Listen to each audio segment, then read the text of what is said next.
Hello दोस्तों, आपका हमारे चैनल पर स्वागत है। कहानी शुरू करने से पहले प्लीज हमारे चैनल को सब्सक्राइब कर लें और बेल आइकन दबाना ना भूलें, क्योंकि हम लाते रहेंगे आपके लिए हर बार एक नई मजेदार इंटरेस्टिंग कहानी। तो चलिए कहानी शुरू करते हैं। बहुत समय पहले की बात है। किसी गांव में सीता और आरती नाम की दो बहनें अपने माता पिता के साथ हंसी खुशी से रहती थी। आरती सीता से 5 साल बड़ी थी। वे दोनों एक साथ गांव के स्कूल में पढ़ने जाया करती थी। एक दिन की बात है, आरती और सीता के घर में आग लगने के कारण उनके माता पिता की मृत्यु हो गई थी। आरती और सीता की जान इसलिए बच गई थी क्योंकि वह स्कूल पढ़ने गई थी। उसके बाद आरती और सीता के चाचा अशोक उन्हें अपने साथ अपने घर ले आते हैं। आरती के चाचा उन दोनों को बहुत पसंद करते थे। जब वह अपने चाचा के घर पहुंची तो उनकी चाची सीमा अपनी बेटी प्रिया के साथ दरवाजे पर ही खड़ी थी।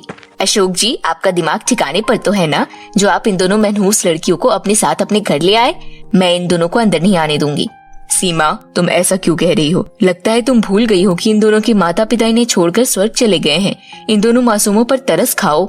लगता है आपको पता नहीं है कि आजकल कोरोना नाम की एक बीमारी फैल रही है, और ऊपर से जब ये दोनों बड़ी हो जाएंगी तो हमें इनकी शादी भी करनी पड़ेगी। और मैं आपके भले के लिए बता देती हूँ, एक लड़की की शादी के लिए कम से कम 6-7 लाख रुपए चाहिए होते हैं। भगवान न करे अगर ऐसा तुम्हारी बेटी प्रिया के साथ होता तो तुम्हें पता चलता कि इस समय इन मासूमों पर क्या बीत रही है।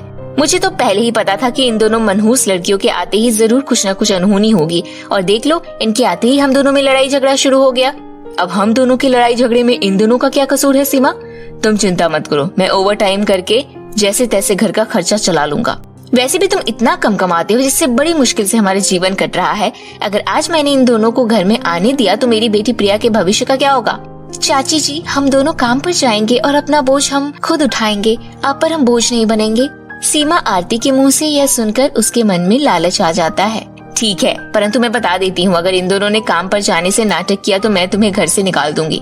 सीमा ने उन दोनों बच्चों को घर में आने दिया और फिर अगले ही दिन सीमा आरती से कहती है, सुन आरती, तू पहले इस घर की पूरी सफाई करेगी और फिर इसके बाद मैंने तुम दोनों के लिए केक की दुकान पर काम ढूंढा है, वहाँ काम पर जाना और जो भी पैसे दे ईमानदारी से मुझे लाकर दे देना। ठीक है चाची जी। बेचारी दोनों बहनें पहले घर की सारी साफ सफाई करती हैं और फिर केक की दुकान पर काम करने चली जाती हैं। आरती वहाँ दिन भर स्वादिष्ट केक बनाती और सीता दिन भर गंदे बर्तन धोती। दिन भर मेहनत करने के बाद जब दोनों बहनें घर आई तो सीमा उन्हें पेट भर खाना भी नहीं देती। आरती और सीता घर के स्टोर रूम में रूखा सूखा खाकर रहती थी। यह सब देखकर अशोक को बहुत बुरा लगता था, परंतु उसकी पत्नी के सामने उसकी एक नहीं चलती थी। उस दिन के बाद अशोक चुपचाप आरती और सीता के खाने के लिए चीजें लाता था। एक दिन अशोक आरती और सीता के लिए आइसक्रीम लाता है। यह लो आरती और सीता, मैं तुम्हारे लिए आइसक्रीम लाया हूँ, इसे जल्दी से खा लो। परंतु चाचा जी, अगर चाची जी ने देख लिया तो बहुत मुसीबत हो जाएगी। उसके देखने से पहले तुम दोनों जल्दी जल्दी खा लो।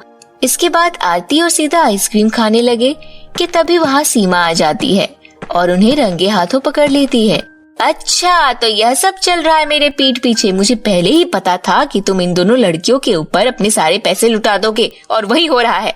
ऐसी कोई बात नहीं है सीमा, मैं तो बस इन दोनों बच्चियों के लिए खाने के लिए कुछ लाया था, यह इतनी बड़ी बात नहीं है। तुम क्या जानो कि यह कितनी बड़ी बात है?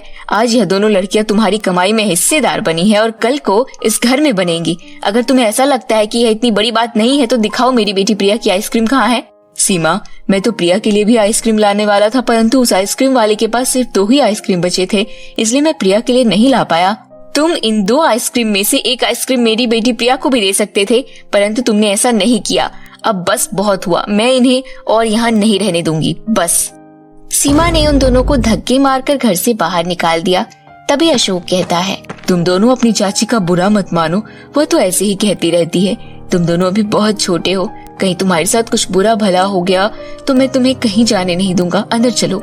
नहीं चाचा जी, आपने हमारे लिए बहुत कुछ किया। चाची को हमारा यहाँ रहना बिल्कुल भी पसंद नहीं है। हमारे रहते आए दिन आपकी और चाची की लड़ाई होती रहती है। मैं आप दोनों के बीच में लड़ाई नहीं देख सकती, इसलिए हमें जाने दीजिए। आरती और सीता उदास होकर वहाँ से चली गई।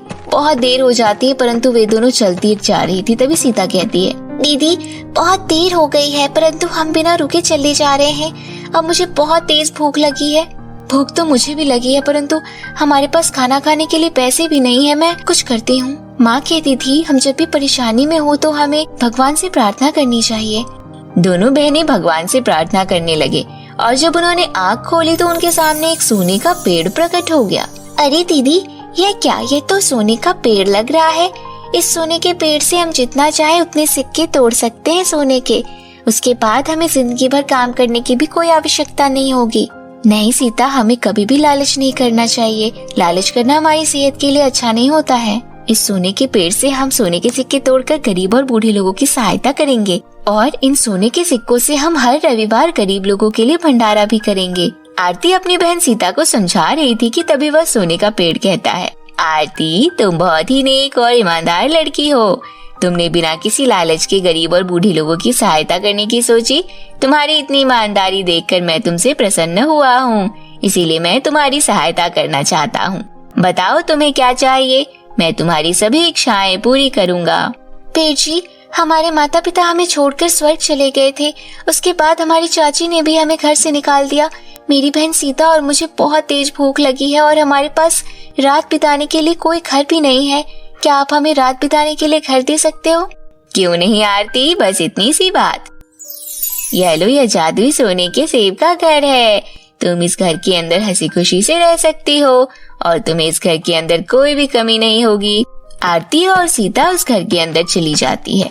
वह घर अंदर से बहुत ही बड़ा और आलीशान था। आरती और सीता पेट भरकर खाना खा लेती है और उस दिन के बाद वे दोनों बहनें गरीब और बूढ़े लोगों की सहायता करके उस दिन के बाद जादुई सोने के सेब के घर में हंसी खुशी से रहने लगती है। तो मेरे प्यारे दोस्तों, कैसी लगी आपको हमारी यह कहानी? हमें कमेंट करके जरूर बताएं।